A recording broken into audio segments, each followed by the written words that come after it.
Masa katanya Ina nggak boleh sekolah tinggi-tinggi. Ih, sebel banget. Ih, kalau lu. Iya Ina, siapa yang bilang begitu? Masa sih bilangnya begitu? Iya kalau lu, katanya kalau perempuan itu nanti ujungnya ur. Dapur, sumur, kasur, jadi nggak usah sekolah tinggi-tinggi. Wah, Ina jadi galau nih, jadi sebel nih. Nah, teman-teman semuanya nih, sahabat cahaya yang sebel juga, yang kesel juga kayak Ina gini. Makanya terus pantengin, kita bakal dapet ilmu, kita bakal cerita-cerita, biar nggak sebel, biar nggak kesel. Perempuan itu harus sekolah tinggi-tinggi apa enggak ya? Makanya jangan kemana-mana, tetap di Cahaya untuk Indonesia.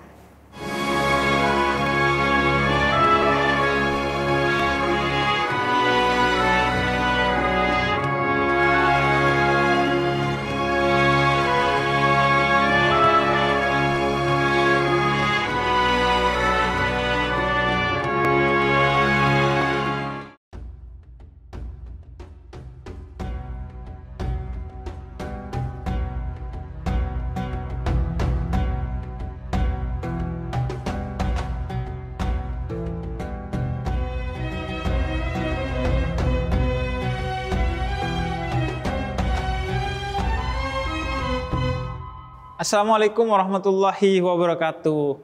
Akhirnya kembali di Cahaya untuk Indonesia bersama saya Husein Ja'far Al-Hadar, dan hari ini saya bertiga atau berdua, Ustaz? Bertiga, Abi pada aku. Bertiga.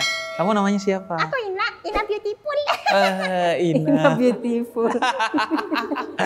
Ina. Kalau anak di Ina. Itu Ina Bobo. Oh, iya. Tapi aku kalau ngeliat Habib ya minum sekutu hangat-hangat, ganteng banget, Masya Allah. Ya ampun. Jadi kita nih tadi sudah di bridgingin sama Ustadzah. Jadi dunia tuh atau bumi tuh kayak jadi penjara kalau buat perempuan. Oh, nggak boleh, bahkan nggak boleh banyak-banyak keluar rumah. Betul. Nggak boleh kerja. Iya. Nggak boleh, atau minimal dibatasi kerjanya. Betul. Sekolahnya sampai S3 aja, SD, SMP, SMA. Betul. Jangan kuliah dan lain sebagainya. Nah, Ustadzah, sebenarnya pandangan Islam nih tentang perempuan tuh sebenarnya bener nggak gitu? Perempuan tuh harus dibatasi minimal atau nggak boleh sama sekali dalam hal keilmuan dan kemudian pekerjaan. Nah, gimana Ustadzah? Don't saga, don't tales. Habib nggak gitu juga, Keles. Masya Allah, dalam Islam ini diangkat harkat dan derajat wanita. Masya Allah ya, karena memang datangnya ajaran agama Islam yang tadi sebelumnya perempuan ini pada masa jahiliyah diperjualbelikan, dijadikan budak. Tapi ketika datangnya Rasulullah, Masya Allah ya, yang memang kegelapan menuju terang benderang, begitu pun juga perempuan diangkat harkat martabatnya. Bahkan ketika ditanya, siapa yang harus aku muliakan? Kemudian jawaban Rasulullah, ibumu. Artinya tetap sih Habib ya, ada batasannya. Harus juga tahu tentang fitrahnya seperti apa. Bahkan Syekh Yusuf Qaradawi mengatakan, yang pertama carilah pekerjaan yang memang jenisnya ini sesuai dengan syariat. Jangan sampai pulang terlalu larut, kemudian juga tidak ikhtilat dengan laki-laki, terus juga bisa menjaga dirinya. Yang kedua, fitrah sebagai seorang anak perempuan, sebagai istri, sebagai ibu. Biar makan buah atep anget-anget, perannya makin mantep banget. Makan durian anget-anget, insya Allah perempuan makin keren banget. Cakep. Telat deh bilang cakepnya. Harusnya pertama cakep dulu. Gitu, Jadi harus ada batasannya sih. Nah, tapi pada dasarnya bekerja dan mencari ilmu juga kewajiban perempuan? Itu Ayu Ting Ting. Apalagi? Duduk di pinggir kali. Itu penting sekali. Oh, ya? itu penting sekali. Karenanya al-ummat madrasatul ula, ibu adalah pendidik yang pertama. Bekalnya dari mana kalau misalnya seorang ibu, seorang anak perempuan, seorang istri nggak punya yang namanya ilmu pengetahuan. Bahkan ilmu ini kan memang faridhatun ala kulli muslimin wal muslimat, wajib dituntut, dicari, baik itu muslim laki-laki dan juga perempuan. Masya Allah ya, insya Allah. Mudah-mudahan manggut-manggut tanda setuju. Dengan ilmu cemungut-cemungut perempuan makin maju. Gitu.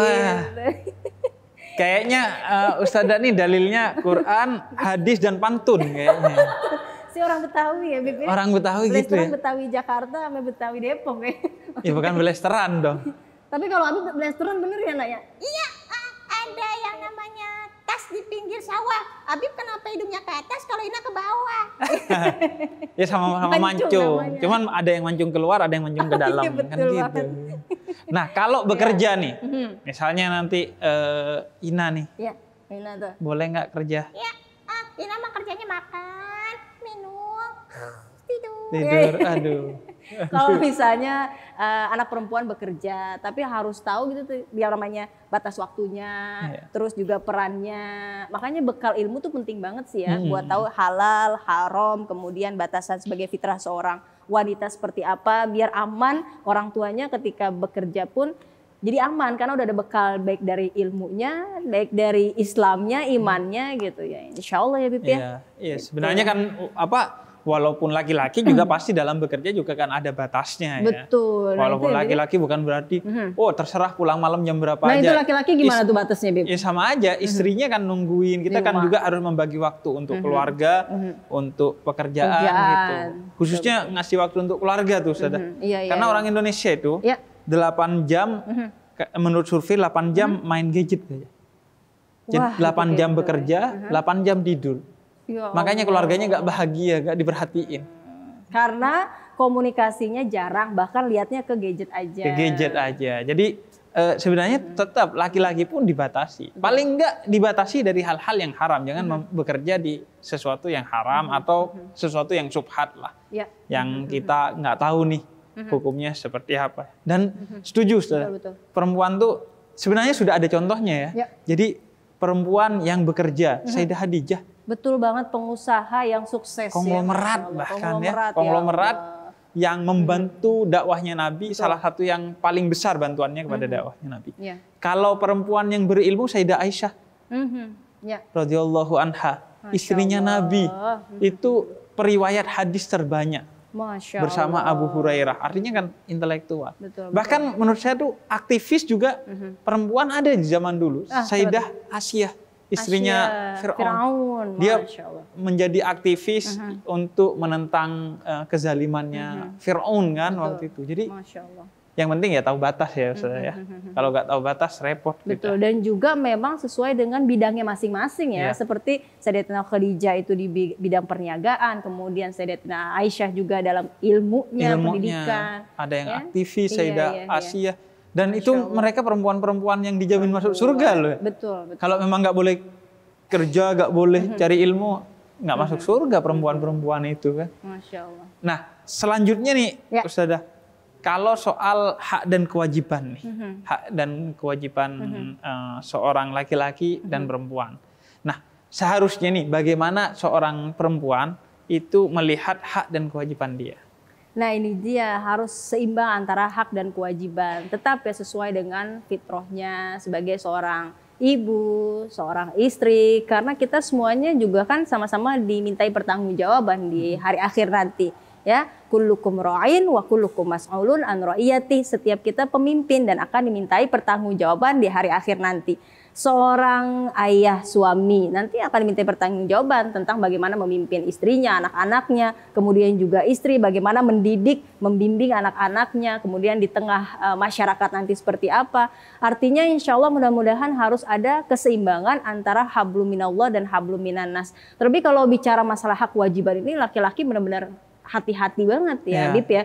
Cari nafkah yang halalan thayyibah itu ngaruh banget sama yang namanya akhlak. Kemudian juga penyimpangan, mohon maaf doa saja tidak diijabah ketika cari nafkahnya yang haram bahkan yang syubhat.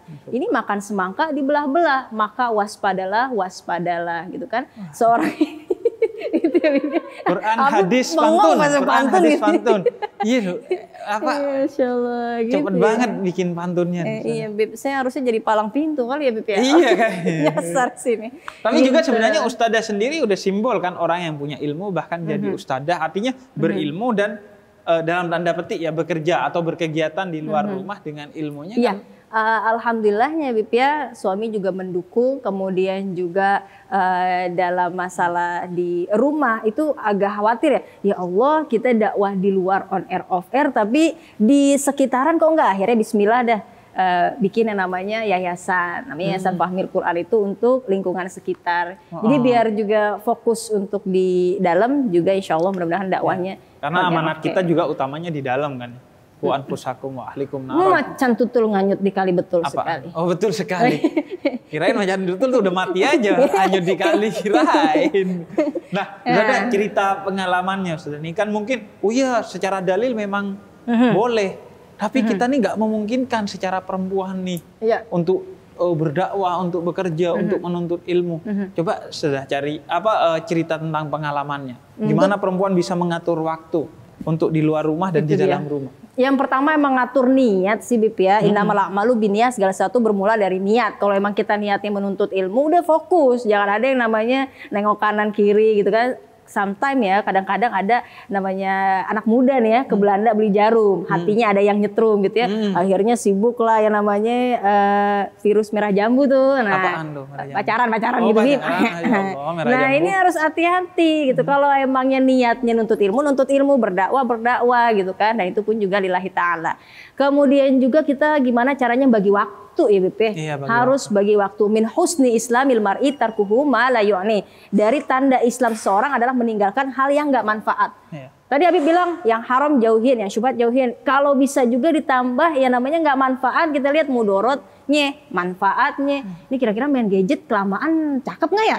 Mendingan kita bantuin istri nyuci piring gitu kan. Kalau nggak masak gitu kan, biar tambah makan bakso sambil sweet, so sweet gitu kan. Jadi artinya ya perempuan juga harus tahu diri tentang ilmunya, terus menuntut ilmu jangan sampai putus. Dimana kajian taklim kan banyak ya Bip ya.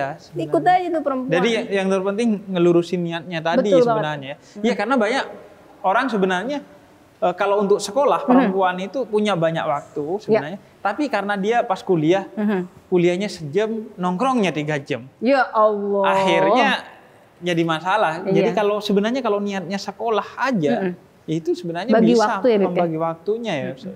Dan memang harus saling bantu ya. Bantu. Jadi Ustazah misalnya ketika dakwah di rumah nih, banyak cucian kotor gitu atau banyak piring kotor, suami bantu. Ayang beb, honey bunny sweetie baby, bantuin dong gitu. Pas mau bilang minta bantu, ayang beb gitu.